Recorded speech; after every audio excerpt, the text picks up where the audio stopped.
Hello everyone, welcome back to the channel. I am your dashing gray-bearded host, Christopher, and I am doing another reaction for Sam from Holland, who requested this, and this is the Mrballen, the literal worst day ever.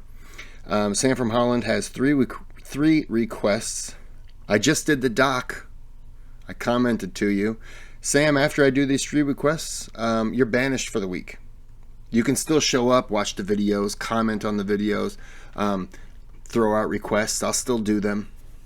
But you have to figure it out, because apparently I don't know what banishment means. So there you go. And I'd like to thank our resident accentologist, Kylie, for figuring out that the top 5 British guy is indeed British. So if we have any accent questions, she'll get out there with like her little broom and dustpan like they do for like paleontologists, and she'll just sift away and yep, I can tell that is an accent, and she'll tell us. So she's the one to go to for that. Greg is the one, for the longest time I thought Greg was a vampire, so I was really happy with that. Apparently he's not. Still okay though. You know, it's trying to build a community. Was really going to lean heavy on you if people got out of line, but, you know, okay. All right. What's happening? Oh, look at that.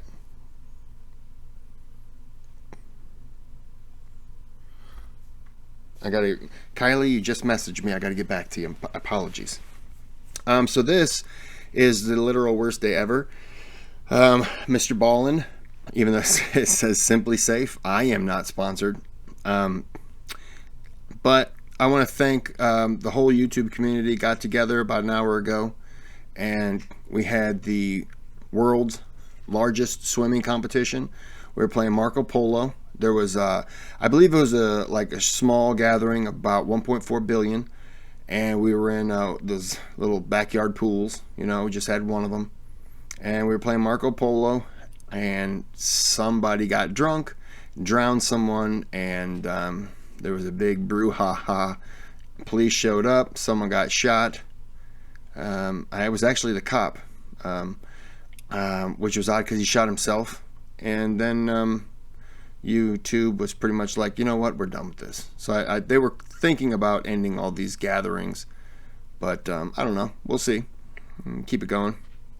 So we're going to go ahead and get into this. I'm probably going to fast forward through the endorsements, the paid ads, just because they're not paying me, punks.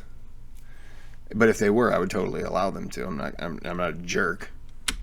So start the video. SimpliSafe. Sorry. Today, we're going to look at 3 progressively more disturbing stories, and at the end of each of them, I will share the photo or photos that are famously associated with them. But before we get into today's stories, if you're a fan of the strange, dark, and mysterious delivered in story format, then you've come to the right place, because that's all we do, and we upload 1 or 2 times every week. So if that's of interest to you, please offer to give the like button a massage, but apply too little pressure so the experience is unsatisfactory. Also, please subscribe to our channel and turn on all notifications so you don't miss any of our weekly uploads. All right, let's get into today's stories.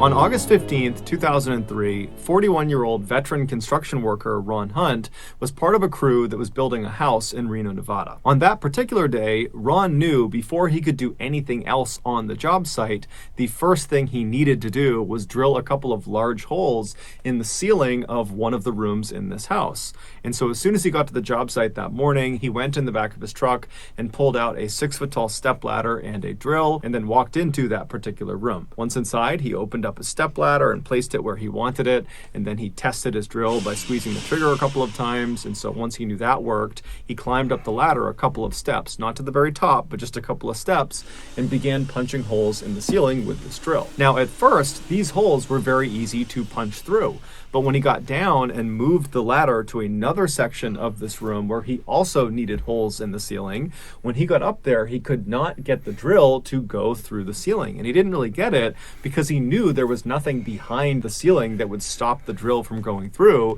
and it was just wood, so it really should be going through. And so he decided he just needed a little bit of extra leverage. He needed to really press on the back of this drill while he's pulling the trigger. And so instead of standing on the second or third rung of the 6-foot-tall stepladder, he walked to the very top of the ladder, the kind of dangerous section you're not supposed to stand on any ladder.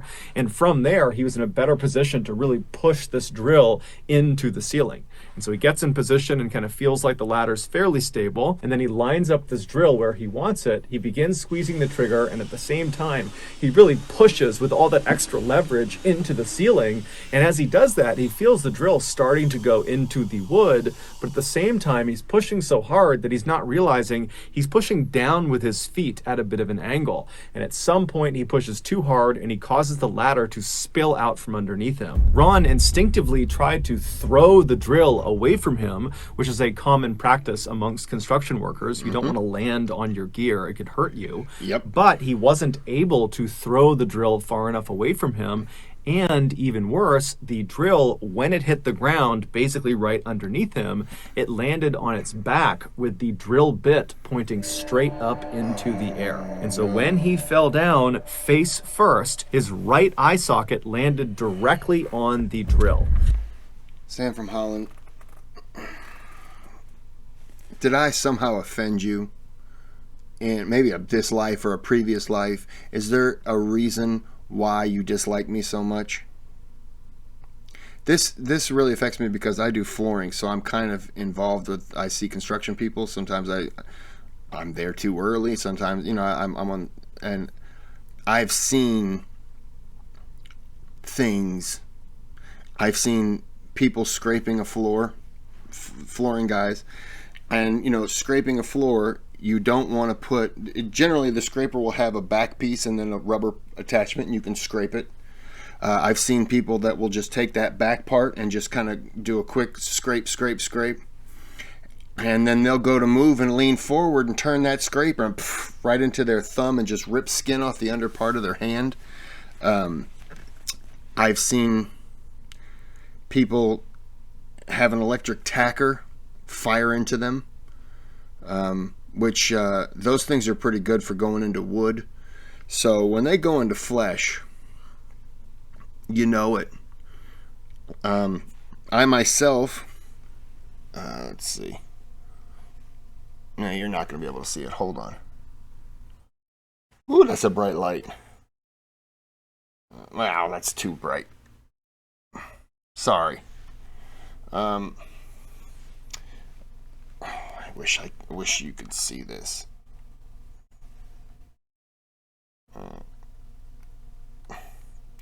Boy, I am really trying. You can vaguely see it right there. I was cutting carpet, and I was cutting, and I switched to my left hand, and I was cutting, and the blade slipped off. A customer came from behind and freaked me out, and it just went right into my wrist. I didn't have to go to the hospital. It wasn't super deep, but it's got a scar. And then the next day, that same customer freaked me out, and it went right into my knee.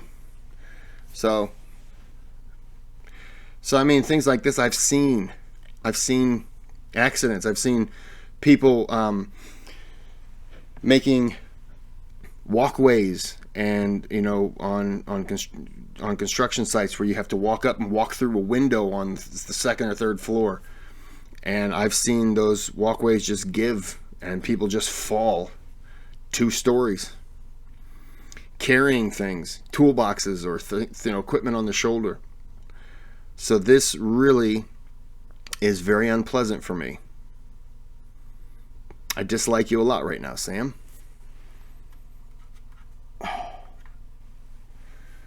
Sorry. I maneuvered my light so much. There you go. Can you see the reflection of the light off my head? Good. Then it's in the right spot. Okay, back to the video. And so this 18-inch long, 1.5-inch in diameter drill bit impales his head, goes right through his eyeball, goes through his skull, and punctures out the back of his head. And so Ron, he hits the ground, but he's conscious. And so without even rolling over, he just reaches up with his hands and he feels the base of this drill, and then he traces to the drill bit and he feels it going into his eye, and then he feels around the back of his head and he feels the rest of the drill coming out of his skull.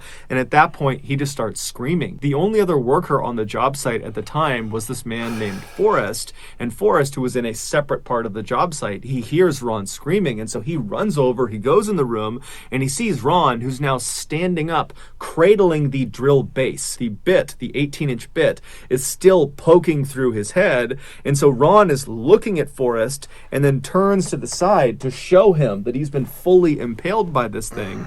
And Forrest is totally horrified at what he's seeing. He can't believe Ron is even alive, but then Forrest jumps into action. He rips his shirt off, runs over to Ron, and kind of wraps it around his head to try to control the bleeding a little bit, and then he tells Ron to stay where he is, and then Forrest ran out of the job site, ran about 1,000 feet away to the nearest house, and he was able to use their phone to call paramedics. The paramedics arrive in an ambulance a few minutes later, and they find Ron sitting next to Forrest, just with this drill still in his face. Ron is very obviously in shock because he's not making any sound. He's totally conscious, but he's just kind of staring blankly, holding on to this thing. And so the paramedics, they go over and they detach the drill base from the drill bit. So all that's left is the actual 18-inch rod that's been pushed through his head. And then they take Ron via ambulance to a local hospital. And from there, they actually fly him in a helicopter to a bigger hospital that can handle this kind of injury. And so when he arrives at this larger hospital, they rush him immediately to the operating room. And at first, the surgeons attempted to cut off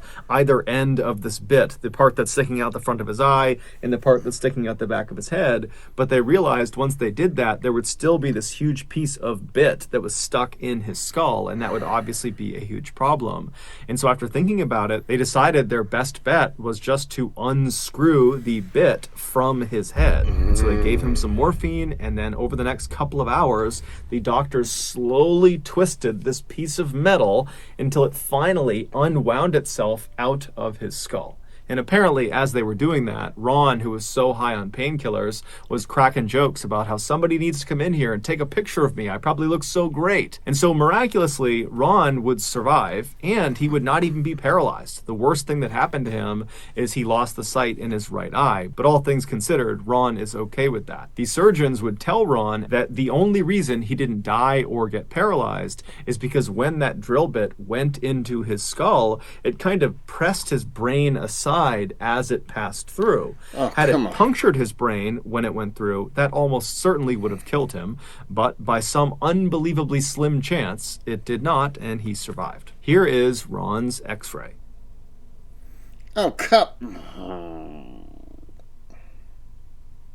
Before we get into the next story, I want to talk about today's sponsor. Ever since I started this channel, I have been shocked at the number of home invasion stories I've come across where the victims locked their doors and lived in a safe neighborhood. And so for this reason, I went out and for years, her friends and Stop. I'm filming, girls. I'm a big star in North Macedonia.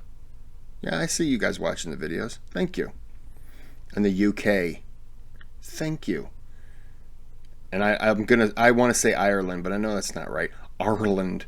Look, just pretend I said it right, okay? I apologize. I don't know how to say it. Maybe Kylie does. She probably knows how to say all the things correctly. Oh yeah, and Sweden. You disappeared on there, Sweden. No love anymore, huh? All right, I see how it is. Croatia's still hanging in there, though, and I appreciate it. Okay, I don't know how I just got sidetracked. Back to the video. family had been begging her to do this because Christina had this incredible singing voice that they wanted the world to hear. But Christina had always been hesitant because she was a bit of an introvert. But that year, Christina was feeling more outgoing, and so she took the plunge. She makes this channel, and in July of that year, she uploads her first 2 songs. They were both cover songs, and she was really proud of them, but when she uploaded them, they didn't get very many views. And so Christina probably was not very excited about making more videos. But a month later, she found herself really enjoying the song Party in the USA by Miley Cyrus. And so she was singing it all the time and humming it all the time. And so finally she said, okay, I'll just film myself covering that song. And so she records herself singing this song. She uploads it to her YouTube channel, her 3rd video. And she thinks no one's going to see it because her first 2 videos no one really saw. But this video is different. It went viral almost immediately, and millions of people saw it, and they loved it. Christina couldn't believe it, even though her friends and family had been telling her all along, you have this great voice, you got to share it with the world. That's different than actually seeing the results of the world saying, you're really great, we love your voice. And so she saw this huge opportunity, and she began uploading more and more music to her channel, and more of her videos went viral. Over the next 4 years, she amassed over 2 million subscribers on her YouTube channel. She put out her own album, and she even went on tour with the mega celebrity pop star Selena Gomez. In 2014, Christina auditioned for the TV singing competition called The Voice. This show only allows a very small number of contestants who are all incredibly talented musicians. They get screened really aggressively before the competition even starts. But despite the very intense competition she was up against, Christina still managed to finish 3rd overall in this competition. Now, she might have been a little bit let down that she didn't finish 1st, but that show did wonders for her career because the judges of this competition were mega celebrity musicians, and every time Christina was on TV doing her performance for... I wasn't on that show as one of the judges. Check out my other YouTube channel, Dolly Parton. Check out listen to my voice. Don't just stare at my bosoms. For the competition, the judges would be raving about how talented she was, and that even if she doesn't win this competition, someone's going to sign her. She's so incredible.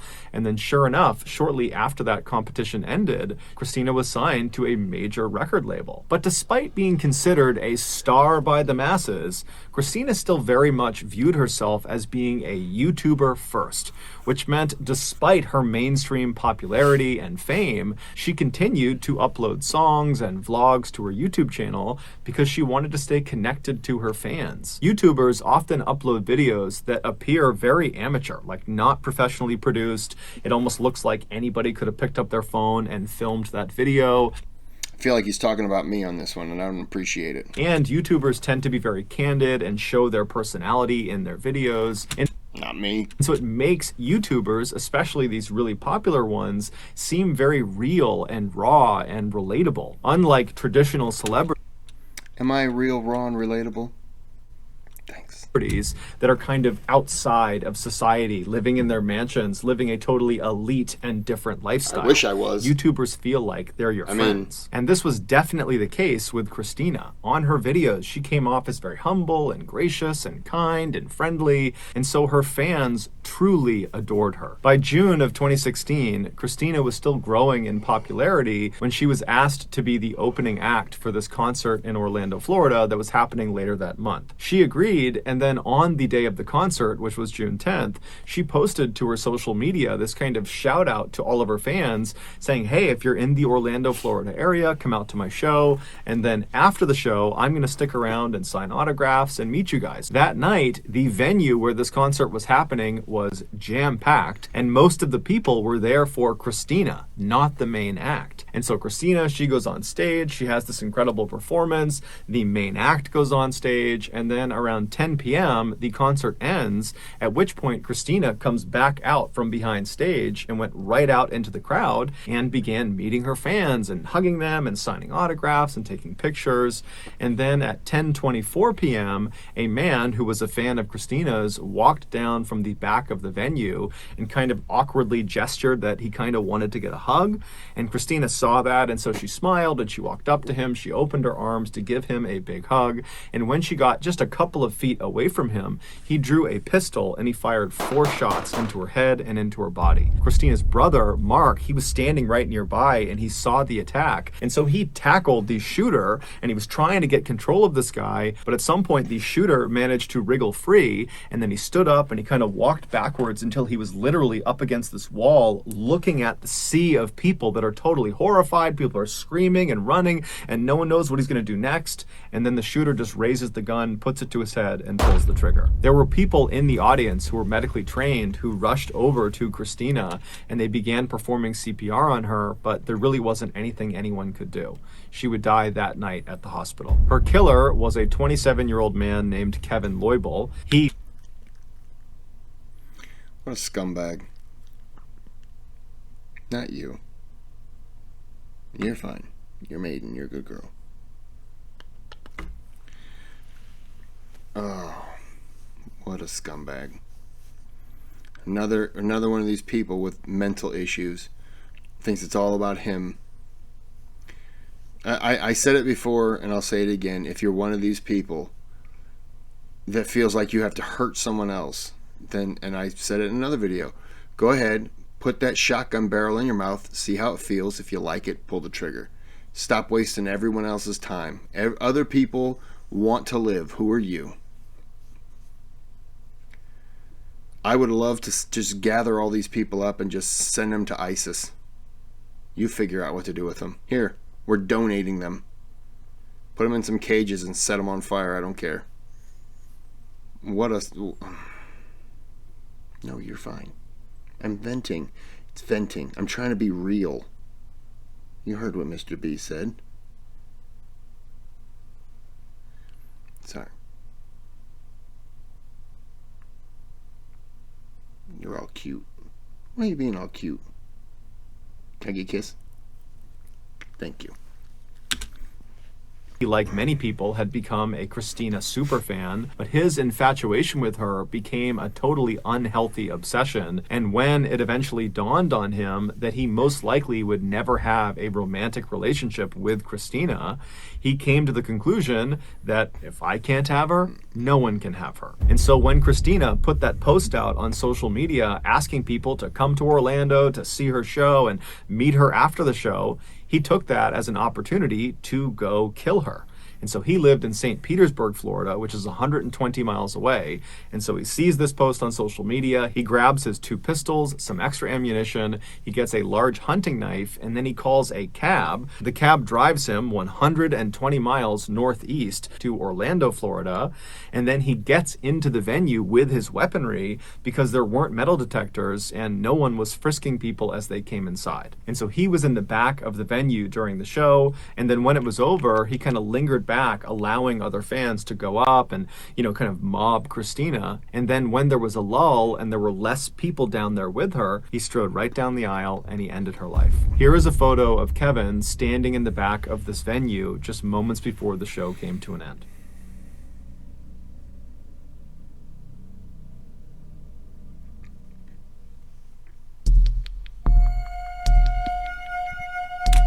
In 2000, I'm not breaking ground here, but that guy is obviously a piece of shit.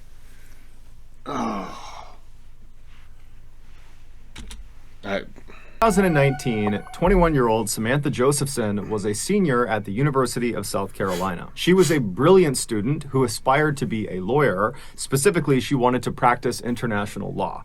And so in order to do that, she needed to be able to speak other languages besides English. And so during her college years, she had really leaned into Spanish and become quite good at it rather quickly. During her college Spanish studies, one of her professors was a woman named Daniela Jaimes. Daniela very quickly recognized in Samantha that she had this incredible intellect and work ethic and just knew she was destined for greatness. In fact, she compared Samantha to Amal Clooney, who is George Clooney's wife and is considered to be one of the most famous international lawyers ever. And so just out of a general interest to see Samantha succeed, Daniela offered to Samantha to kind of be there for her if she needed anything beyond just Spanish, that she was there to help her with law school applications, or if she needed advice on something, or if she just had ideas ideas she wanted to bounce off of her, she would be available. And Samantha had taken her up on this offer, and by 2019, in Samantha's senior year, the pair had become very close, forming a sort of mentor-mentee relationship. Early that year, Samantha got accepted into her target law school,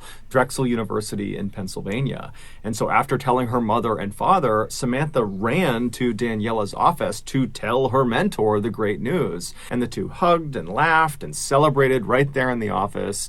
It was clear that everything was falling into place for Samantha, and Daniela was just very, very proud of her. A few weeks later, on March 29th, Samantha decided to go out with her friends for some drinks. Now, Samantha normally spent a lot of her time studying, even on the weekends, but since she was about a month away from graduation and she was already accepted to law school and really didn't have that much work since it was the end of the year anyways, she decided she could cut loose for that weekend. So she, along with her friends, head out to this downtown area called Five Points, which is right near the University of South Carolina, and it's an area that's full of shops and restaurants and bars, so on the weekends it is packed with college students. Samantha and her friends hop from bar to bar, they're having a great time, and then around 2 a.m. the group found themselves in a bar called Bird Dog, and while they were there, because it was so crowded, the group of friends got separated.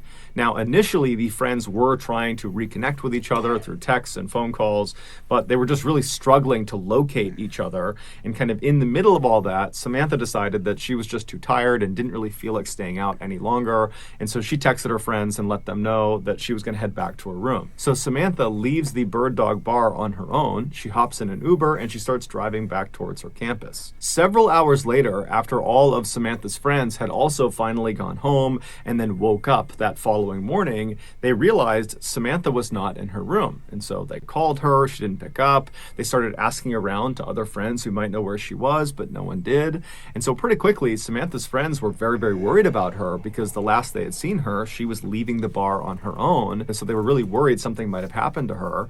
And so by 1:30 p.m. that day, on that Saturday, the day after they had gone out, they called the police and reported her missing. At the same time that Samantha was reported missing, there were these two men who were in their mid-20s that were located 70 miles to the east of the University of South Carolina. They were out in this forest and they were hunting for turkeys. Earlier that day, these two men, whose names were Anders and Ryan, they had had no luck actually finding these birds, and so they were getting frustrated. And so by the afternoon, they had split up and were kind of combing this forest on their own to see if they would have more luck solo. And so Ryan, he posted up next to their truck, which was parked on this dirt road that was butted up against the edge of this big forest. And Ryan, with his binoculars, was scanning out across this field that butted up against the tree line of the forest, and he was kind of scanning the tree line, but he still was having no luck finding any turkeys. And then Anders, he actually had walked into that forest, which was right next to Ryan, and he was just kind of walking around looking for the birds as well, but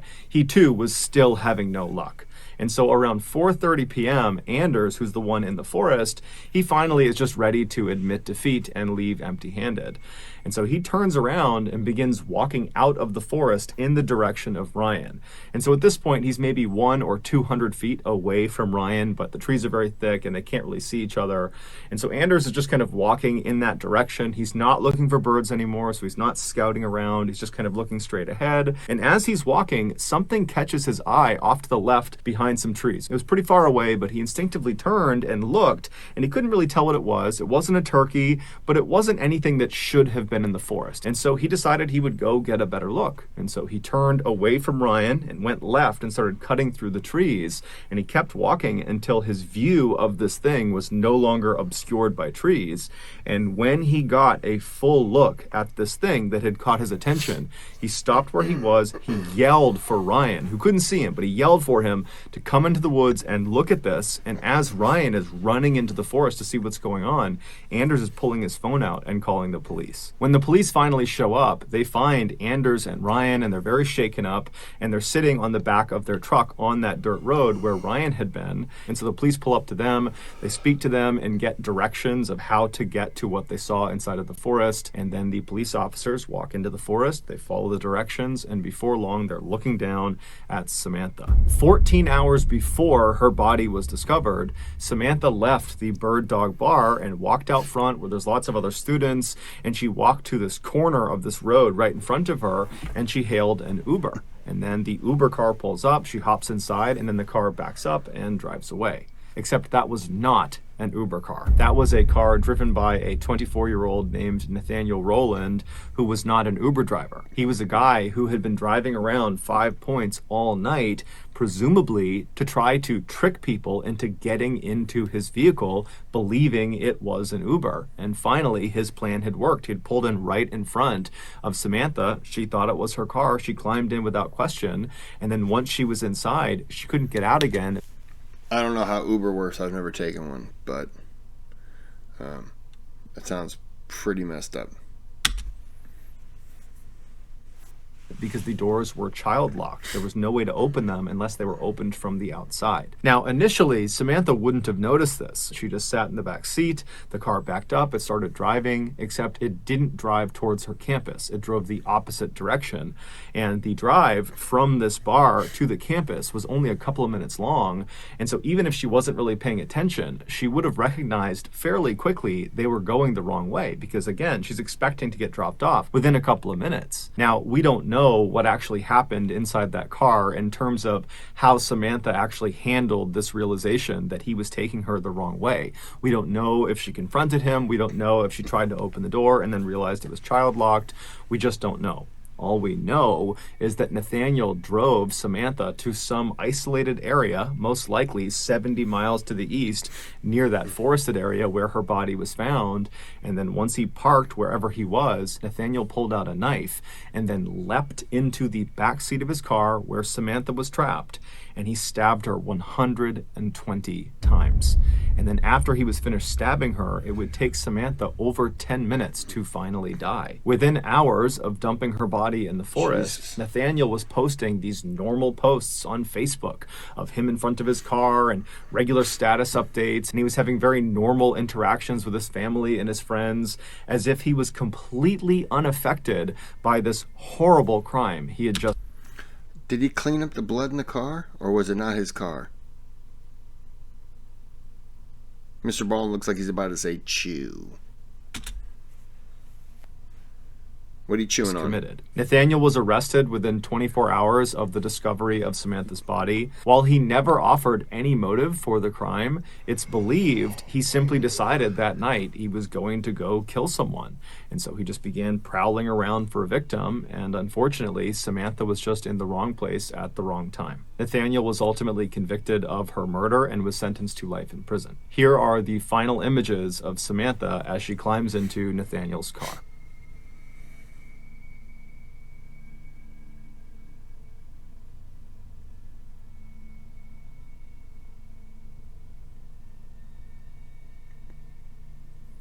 So that's going to do it, guys. If you found the secret... Did that guy only kill one?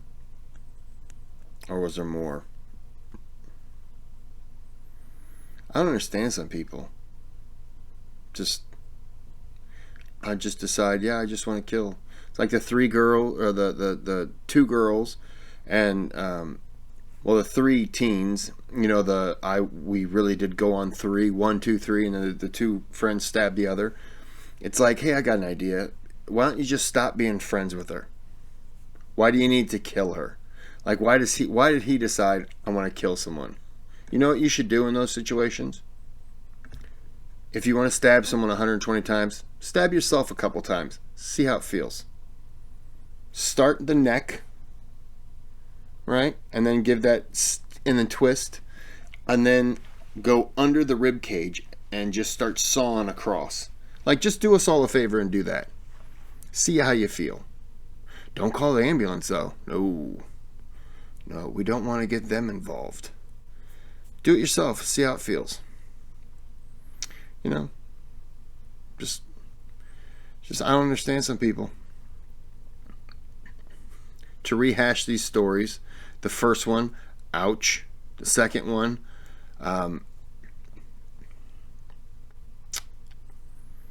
in those moments, you know, I understand the brother going after him, but I don't understand why everyone else would just stand there and watch this guy pull a gun, shoot a girl 4 times, and then, like, the brother jumps in on the guy, and there's a struggle ensuing.